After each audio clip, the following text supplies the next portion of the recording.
2015년 부활주일입니다.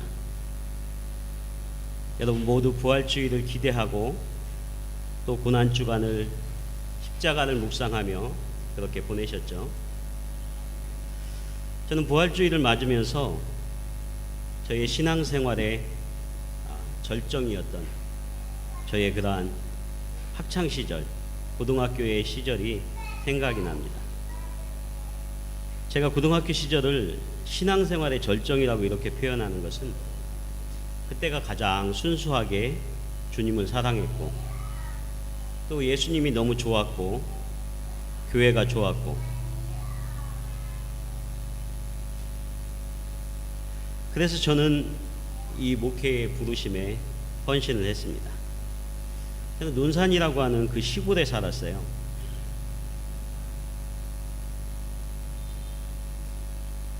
그래서 부활주일 무렵이 되면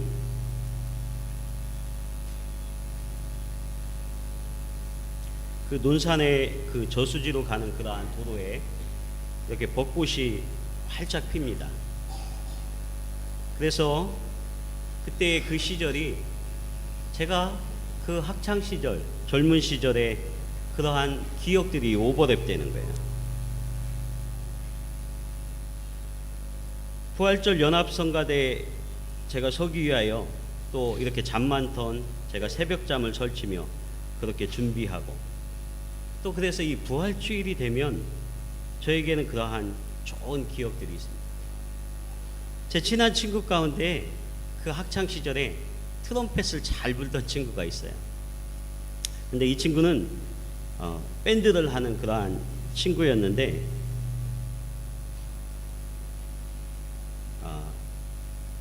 그 친구가 예전에 그 찬송 151장 찬송을 참 좋아했어요. 그래서 그 찬양 주님께 영광 다시 사신 주. 저는 그래서 이 부활주일이 되면 어떤 그러한 우리의 신앙의 기억, 신앙의 추억 이런 것들이 자꾸 떠오릅니다.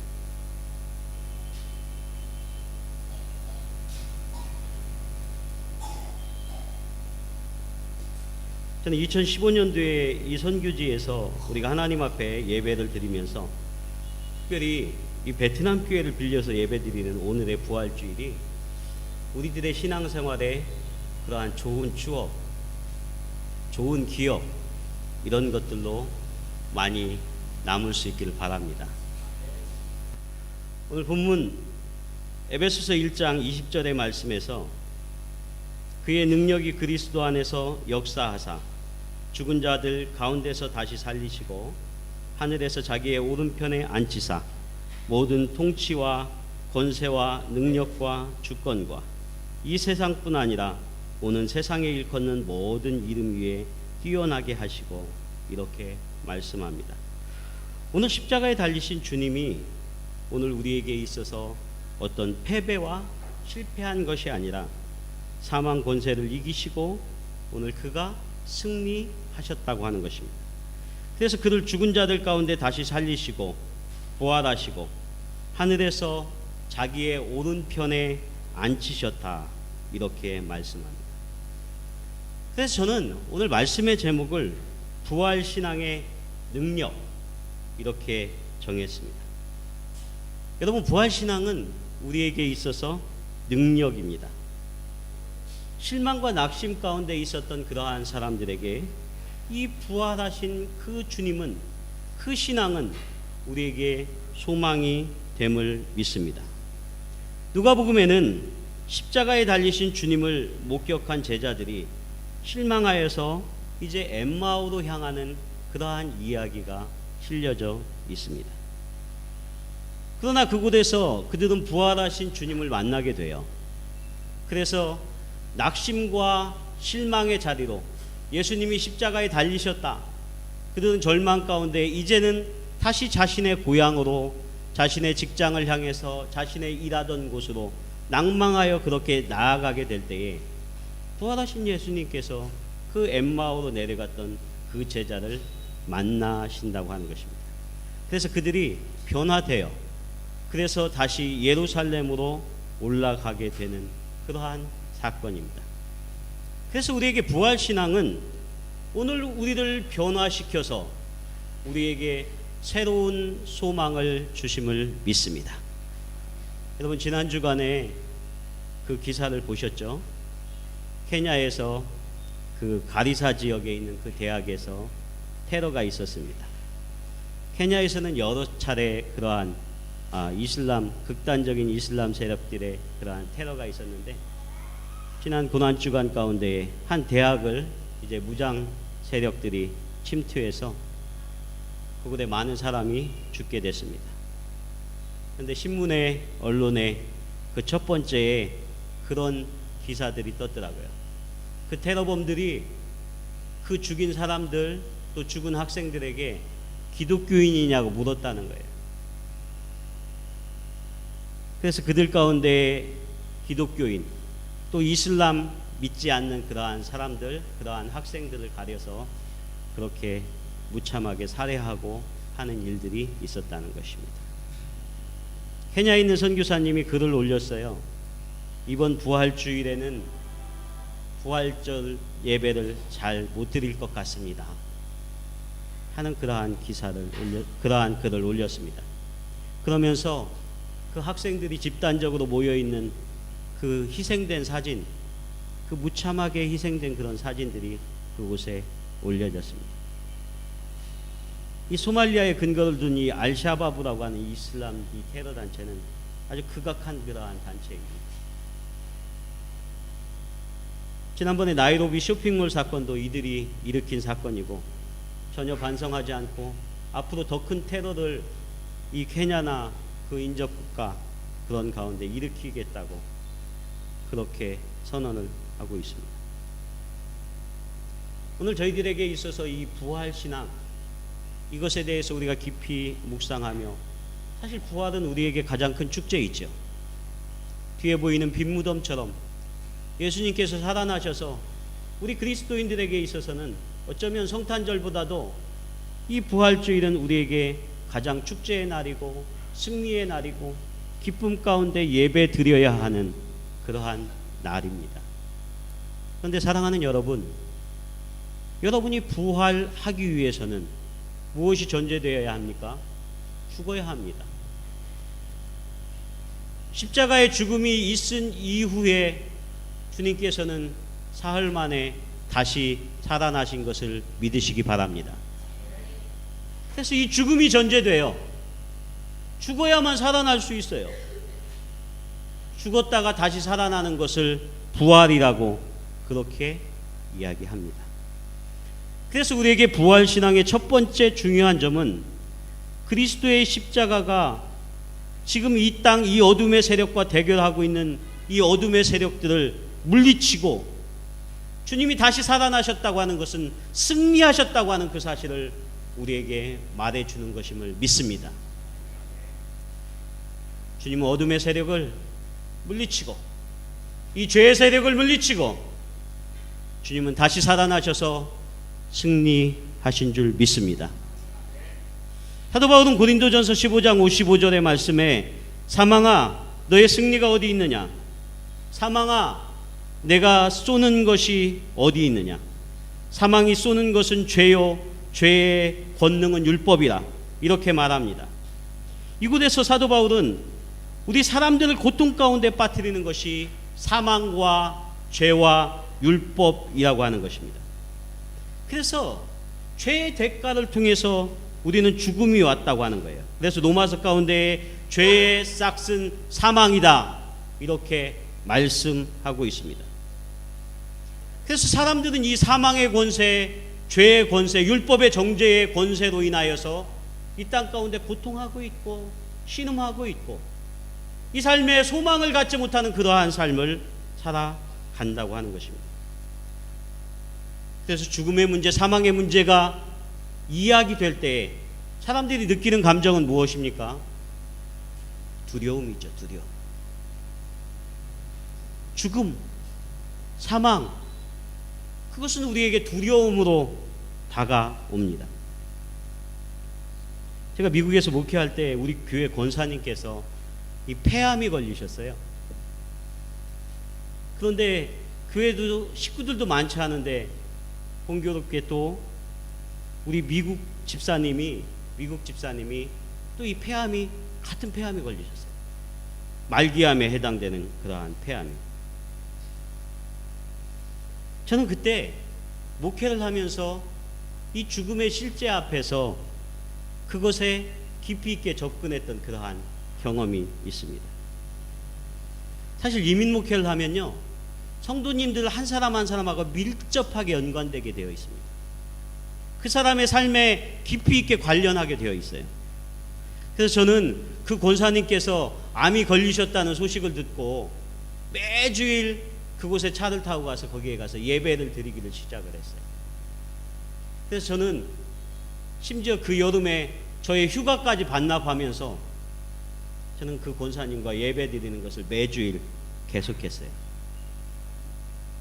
그런데 저는 그 권사님이 믿음이 굳건하신 분인 것을 저는 그렇게 알고 있었고 믿고 있었는데, 매주일 예배할 때마다 이분이 죽음에 대해서 받아들이지 못하는 거예요.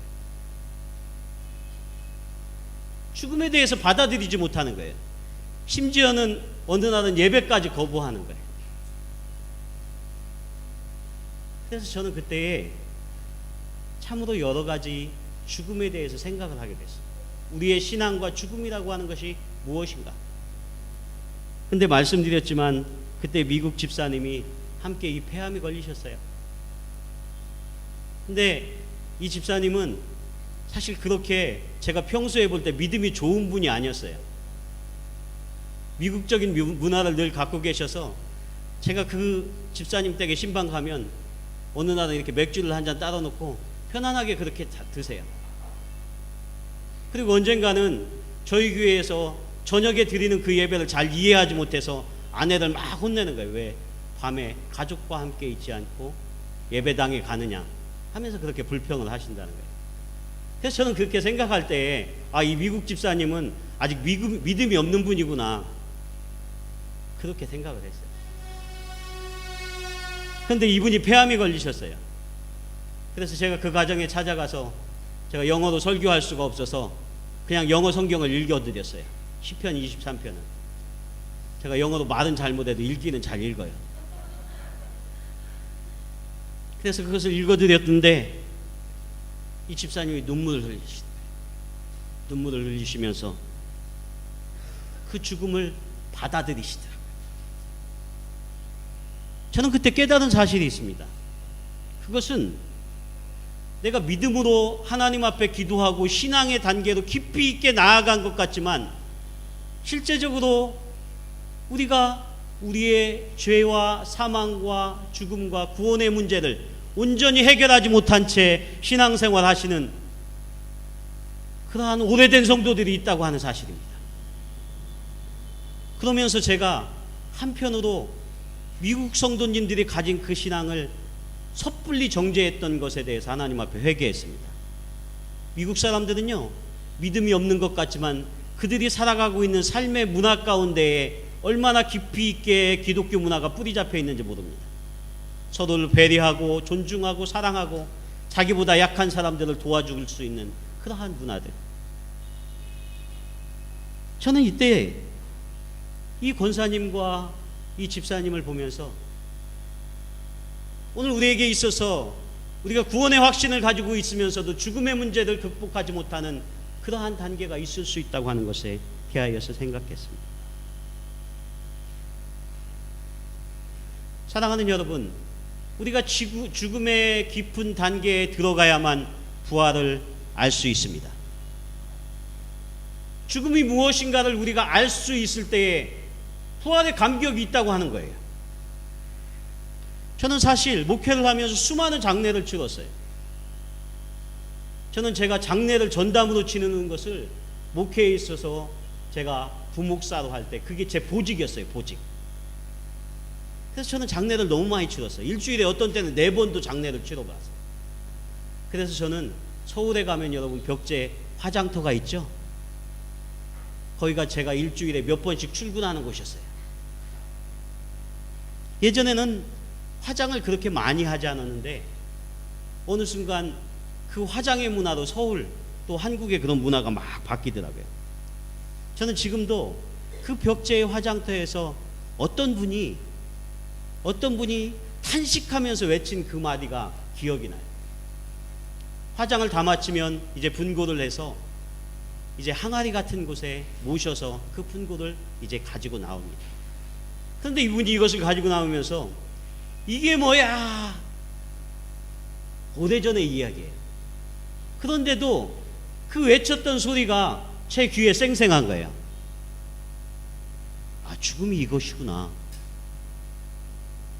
한 줌의 죄로 돌아간다고 하는 것. 이게 뭐야? 그래서 사람들은 죽음이라고 하는 것을 허무한 것으로 받아들입니다. 아, 죽음이라고 하는 것이 허무한 것이구나.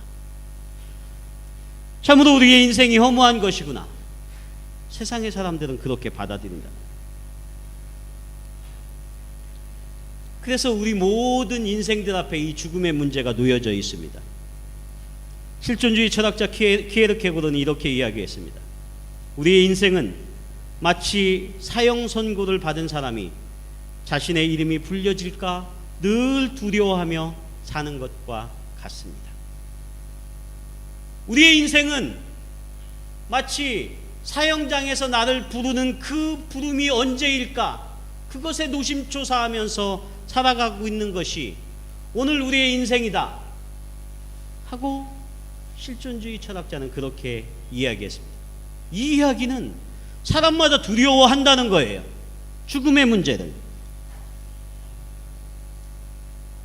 저는 이 죽음의 문제가 나이가 드시면, 연세가 드시면 이 문제가 극복되는 줄 알았습니다.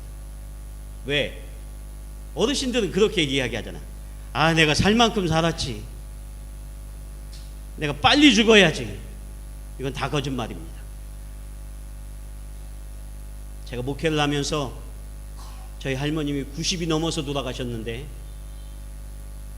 또 제가 목회 현장에 수많은 연세 많으신 분들 앞에 아유, 권사님이 이제 사실 만큼 사셨으니까 빨리 돌아가셔야죠, 이렇게 이야기하면 저를 아마 큰일 날 겁니다. 오히려 이상하게요, 연세가 드시면 그 죽음의 실존의 문제가 점점 더 나에게 가까이 오는 거예요. 그래서 오히려 더 두려워지고 그 죽음의 문제가 실제로 이제 내 삶 가운데 얼마 남지 않은 직면한 문제로 그렇게 사람들이 여긴다고 하는 것입니다. 그래서 그때에는 내 주변에 정말 가까운 친구들이 이 세상을 떠나게 돼요. 가까운 사람들이 건강의 문제로 고통하게 돼요. 그리고 나에게도 그렇게 건강했던 것 같은데 웬 이상한 건강의 문제가 찾아오고 여기저기 불편한 것 같고 아픈 것 같아요. 그러한 실존적인 문제로 우리에게 찾아온다고 하는 것입니다. 제가 대학에서 상담학을 공부할 때에 거기에 인간과 죽음이라고 하는 과목이 있었습니다. 미국의 유명한 죽음학의 그러한 학문적으로 정리했던 엘리자베스 퀴블로스가 죽음의 순간이라고 하는 책에서 사람들은 임종 단계가 되면 이러한 단계를 밟는다고 이야기를 했습니다. 처음에는 부정을 한다는 거예요. 이 일이 나에게 일어나지 않았다. 죽음은 내 문제가 아니다. 나는 죽지 않을 거야. 부정한다는 거예요. 그 다음에는 원망을 한다는 거예요. 왜 하필 나야? 내가 하나님 앞에 정직하게 열심히 잘 살았는데 왜 하필 나야? 하면서 원망을 하고, 가까운 사람들에게 원망을 하고, 가족들에게 원망하고, 심지어 하나님까지도 원망하는 그런 모습을 보인다는 거예요. 그 다음에는 우울의 단계에, 깊은 슬픔의 단계에 빠져든다고 합니다. 그리고 그 다음에 그 과정들을 거치고 난 후에 타협한다는 거예요. 이제 이 죽음의 문제와 타협을 합니다. 그래서 그것을 수용하는 그러한 단계로 나아가게 된다고 하는 것이죠. 오늘 부활의 문제를 이야기하면서 오늘 축제와 같이 예배를 드리고 말씀을 나눠야 할 텐데 너무도 죄송하게 이 죽음의 문제를 긴 시간 여러분들에게 말씀을 나눠서 죄송한 마음이 있습니다. 그러나 사랑하는 여러분, 오늘 우리가 부활의 신앙을 갖는다고 하는 것이, 오늘 예수님께서 그 십자가의 고통을 다 견디시고 십자가에 죽으신 후에 사흘 만에 부활하셨다고 하는 것이 무엇인가? 여러분들은 그것을 깊이 있게 깨달을 때만이 우리가 부활 신앙을 온전히 갖게 될 줄 믿습니다. 그래서 그때에 우리에게 이 죽음의 문제가 두려운 문제가 되지 않는다고 하는 것입니다. 오히려 승리의 확신을 가지고 우리는 우리 앞에 놓여지는 어떠한 신앙적인 어려움과 상황들도 우리는 그것들을 능히 물리치면서 우리는 나아가는 그러한 믿음을 갖게 된다고 하는 것입니다. 그래서 예전에 성도님들은 늘 그렇게 찬송할 때 그렇게 찬송했잖아요. 낮에나 밤에나 눈물 머금고 내 주님 오시기만 기다립니다. 여러분도 혹시 그러십니까? 아니시군요. 저는 예전에 어릴 때 신앙생활하면 우리 권사님들이 이 찬양을 너무 자주 부르는 거예요. 낮에나 밤에나 눈물 머금고 내 주님 오시기만 기다립니다. 그런데 우리에게 사실 쉽지 않은 그러한 문제입니다. 저는 그래서 우리가 부활신앙을 갖는다고 하는 것은 죽음과 사망의 그러한 극심하고 힘든 고통의 상태를 지나온 분들이 우리는 죽음 가운데 아무것도 가질 수 없는 그러한 경험들을 하게 된다는 것입니다. 얼마 전에 그 몽골에 있던 그 선교사님이 내려놓음이라는 책을 써서 많은 성도들에게 도전이 됐잖아요. 여러분 다 내려놓으실 수 있습니까? 여러분 자녀들 내려놓을 수 있으세요? 사업장 하나님 앞에 다 내려놓고 맡길 수 있으세요? 아멘 하세요.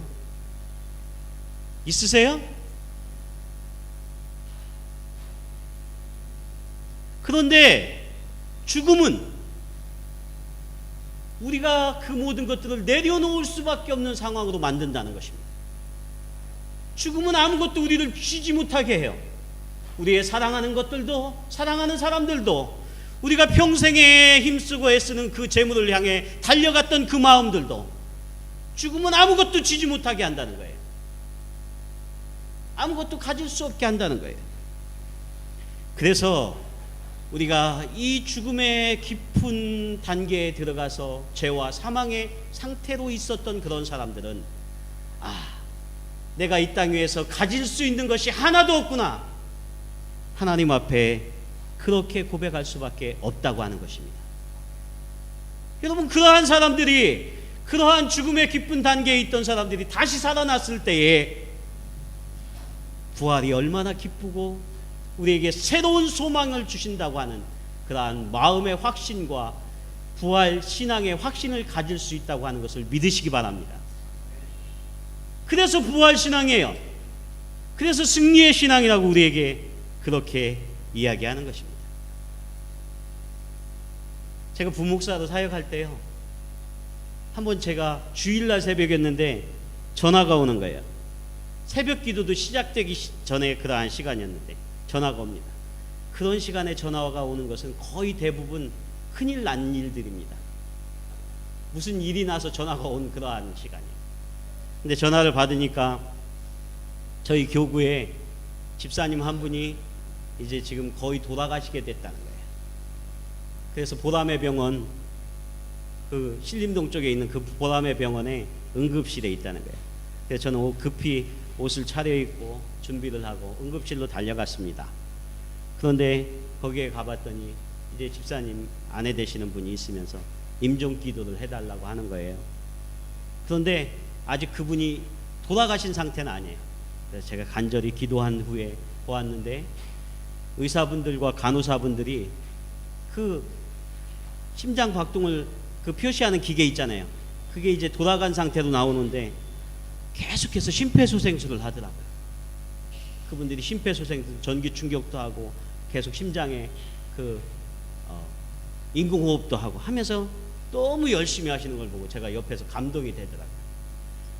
그러면서 완전히 돌아가시지 않았길래 제가 옆에서 같이 기도하면서 했는데 이분이 살아나셨습니다. 여러분, 숨이 멎고 그 기계가 멈췄어도 심폐소생술 하면 그렇게 살아나더라고요. 저는 그때 생각했어요. 아, 제가 그래도 기도에 능력이 있구나. 살아났어요.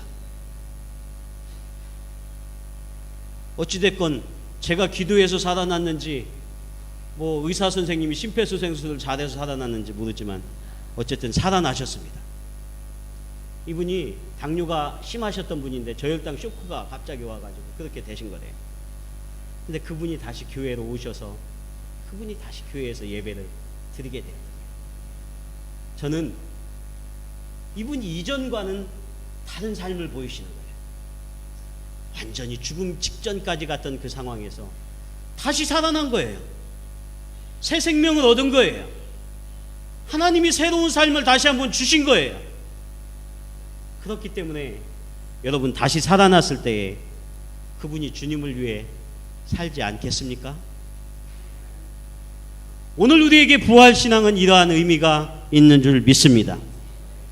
기독교 신앙이 부활신앙인 것은 오늘 우리에게 있어서 우리가 하나님 앞에 완전히 죽었던, 내 자신이 완전히 죽어간 그러한 경험을 한 그러한 성도들은 하나님 앞에 아무런 것도 아깝지가 않습니다.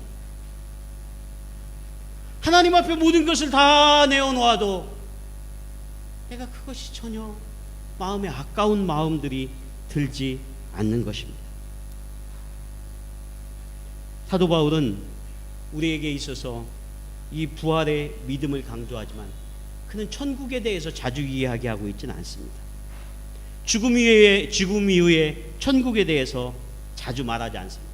사도 바울은 오히려 그의 서신서에서 보면 우리의 신앙의 삶이 이 천국과 하나님의 나라와 분리되지 않았다고 하는 것입니다. 오늘 우리가 이 땅 위에 살아가면서 그리스도인들은 여러분들 하나님의 나라를 맛보며 살아가야 할 줄 믿습니다. 하나님과의 깊은 관계를 통해서, 하나님과의 친밀한 관계를 통해서 매일매일 내가 하나님과 동행하는 삶을 통해서 내가 이 땅 위에서 하나님의 나라를 경험할 수 있다는 거예요. 하나님의 나라를 맛볼 수 있다는 거예요. 그래서 오늘 이 에베소서 1장 20절의 말씀에 그 능력이 그리스도 안에서 역사하사 죽은 자들 가운데서 다시 살리시고 하늘에서 자기의 오른편에 앉히사, 또 빌립보서 3장 10절의 말씀에 보면 내가 그리스도와 그 부활의 권능과 그 고난의 참여함을 알려하여 그의 죽으심을 본받아, 이렇게 말씀합니다. 사도 바울은 오늘 그 부활을 말하기 그 이후에 그의 죽으심을 본받아야 한다고 그랬습니다. 그래야만 그 부활의 권능에 참여할 수 있다고 그랬어요. 그래서 신약 성경에는 이 권능이라고 하는 말이 57번이나 기록되어져 있는데, 특별히 이 죽음의 그러한 깊은 경험들을 맛본 사람들은 오늘 이 부활의 능력과 권능 가운데 살아가게 되어 있다 하는 말씀입니다. 사랑하는 성도 여러분, 오늘 부활의 능력이 여러분을 사로잡을 수 있기를 축원합니다. 2000년 전에 예수 그리스도를 죽은 자 가운데서 일으키셨던 그 능력이 오늘 우리의 삶의 현장에서도 동일하게 있는 줄 믿습니다. 하나님은 살아계십니다. 하나님은 살아계셔서 이 예배를 받으실 뿐만 아니라 오늘 우리의 삶의 현장에서 동일하게 역사하고 계시는 줄 믿습니다. 그렇기 때문에 그 주님과 친밀한 관계와 매일매일 기도와 주님이 주시는 말씀과 그 능력에 따라 살아가는 그러한 사람들은 부활의 능력에 참여하여 살 수 있다는 것입니다. 그래서 죽음은 내려놓게 되어 있어요. 세상적인 욕심, 세상적으로 부여잡으려고 했던 그 모든 것들은 우리가 주님의 십자가 앞에 다 못 박을 수 있다고 하는 것입니다. 그 십자가의 죽음을 깊이 묵상한 사람들은 다 내려놓을 수 있다고 하는 것입니다. 로마서 8장 11절의 말씀에 보면 예수를 죽은 자 가운데에서 살리신 이의 영이 너희 안에 거하시면, 그리스도 예수를 죽은 자 가운데서 살리신 이가 너희 안에 거하시는 그의 영으로 말미암아 너희 죽을 몸도 살리시리라, 이렇게 말씀합니다. 사랑하는 성도 여러분, 오늘 우리는 살아있는 믿음을 가진 신앙생활을 해야 할 줄 믿습니다. 하나님 살아계세요. 주님이 부활하신 것이 오늘 이 기념일에 하나님 앞에 예배드리기 위해서 있는 것이 아니라, 오늘 우리의 삶의 현장에서 주님이 살아계셔서 우리가 어떤 고난 가운데에서도 주님이 동행하신다고 하는 것입니다. 그렇기 때문에 죄와 사망의 권세가 우리를 꺾어뜨리지 못하고 우리를 넘어뜨리지 못합니다. 그래서 우리는 어떠한 환경 가운데에서도, 수많은 순교자들이 그 순교의 현장에서도 주님의 이름을 부르며 그들의 믿음을 꺾지 않고 주님 앞에 나아올 수 있었다고 하는 것입니다. 오늘 그래서 이 부활신앙을 가지고 있는 그러한 사람들은, 그러한 성도들은 이 믿음을 전하지 않고서는 견딜 수 없는 그러한 마음들이 그 속에 있다고 하는 것입니다. 여러분, 여러분의 마음에 그러한 믿음이 있습니까? 전파하지 않고는 못 견디는 그러한 마음. 고린도전서 15장을 우리가 부활장이라고 그렇게 이야기를 합니다. 거기 13절에 보면 그렇게 되어 있어요. 만일 죽은 자의 부활이 없으면 그리스도도 다시 살아나지 못하셨으리라. 그리스도께서 만일 다시 살아나지 못하셨으면 우리가 전파하는 것도 헛것이요 또 너희 믿음도 헛것이며, 이렇게 말씀합니다. 부활신앙은 나만 가지고 있는 것이 아니고 그것을 전하는 것임을 믿습니다. 주님이 나를 위해 죽으시고 다시 살아나셔서 이것을 전하지 않고서는 견딜 수 없는 마음을 주셔서 오늘도 이 복음을 위해서 그 아프리카 케냐에, 소말리아에 우리의 선교사님들이 나가 있습니다. 오늘 이 복음을 전하지 않고서는 견딜 수 없어서 하나님께서 우리를 이 베트남 땅에 부르심을 믿습니다. 왜 우리가 이곳에 와서 살게 되었나요? 내가 직장에 따라서, 사업에 따라서 온 것 같았지만 하나님의 계획은 다른 것이었습니다. 오늘 부활의 신앙을 가진 우리들이 이 땅 가운데 헌신하며 그 부활의 소식을, 그 복음의 그 기쁜 소식을 전파하지 않고서는 견딜 수 없는 마음들을 허락하셔서 하나님이 우리를 부르심을 믿습니다.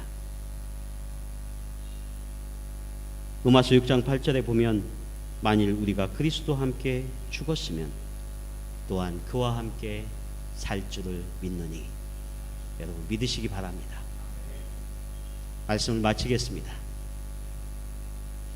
말씀을 마치기 전에 준비된 동영상을 하나 보고 오늘 말씀을 정리합니다.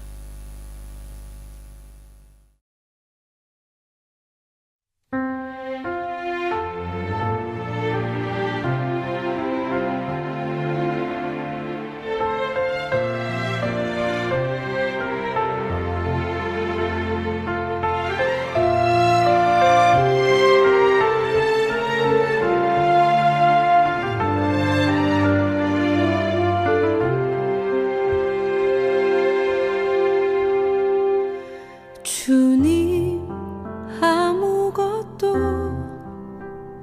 보이지 않습니다.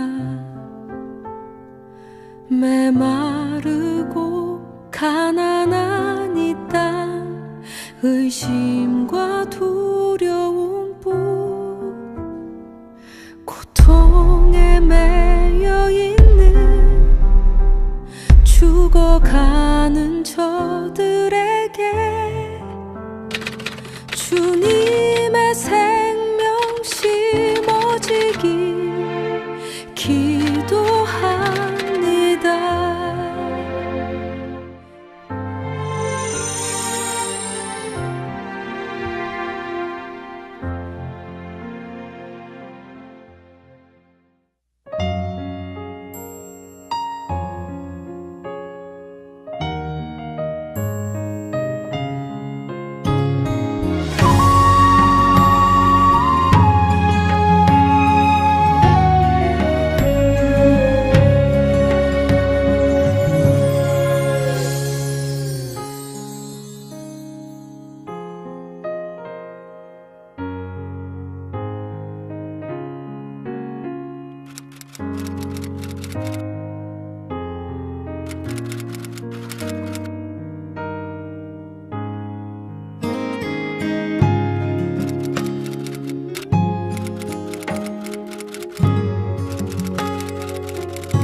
예수 그리스도가 오늘 부활하셨네. 할렐루 할렐루 할렐루. 예수 그리스도가 우리 곁에 계시며 모든 죄악에서 보호하시리. 예수 그리스도가 오늘 부활하셨네. 할렐루 할렐루 할렐루.